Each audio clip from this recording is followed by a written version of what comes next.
1945, the end of Nazi Germany and the so-called final solution, the Nazi program to exterminate the Jews. But was it the end? A German professor says the spirit of the final solution did not die with the Nazi regime, but was passed on to Israel's enemies in the Middle East. Absolutely. They are not the Nazis. It's not the same. And Auschwitz, was a singular crime. There are no gas chambers and stuff like this. But you can say the ideology of the Nazis is still alive, and you see it by the arbitrary killing of Jews. Himself the son of Nazi supporters, Matthias Kunzel is today a professor of political science in Hamburg, Germany, and the author of Jihad and Jew Hatred, Islamism, Nazism, and the Roots of 9/11.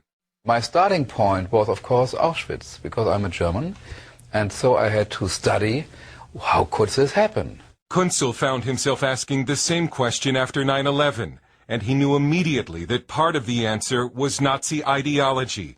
He knew that Hitler had dreamed of destroying New York because it was Jewish, the same view, according to German court records, of 9/11 leader Mohammed Atta. When I saw the 9/11 event in television in Germany, it was not difficult for me to see the fingerprints of anti-Semitism even in this event. A central figure in Kunzel's book is the Grand Mufti of Jerusalem, Haj Amin al-Husseini, the highest Muslim authority in Palestine and an ardent admirer of the Nazis. As a close friend of SS Chief Heinrich Himmler, the Mufti spent World War II in Nazi Germany.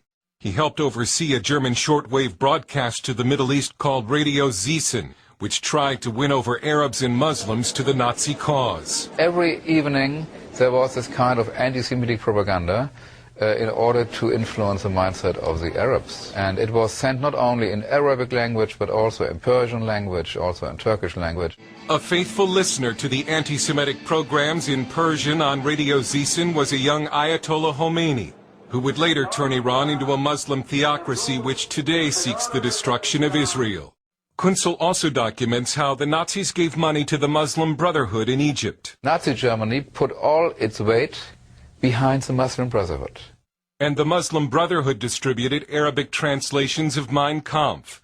The Muslim Brotherhood is the parent of terrorist groups like the PLO, Hezbollah, Hamas, and Al-Qaeda. The Mufti living in Berlin hoped to bring the Nazis' final solution to Palestine, and was personally responsible for persuading the Nazis not to free 5,000 Jewish children, who were sent to death camps instead.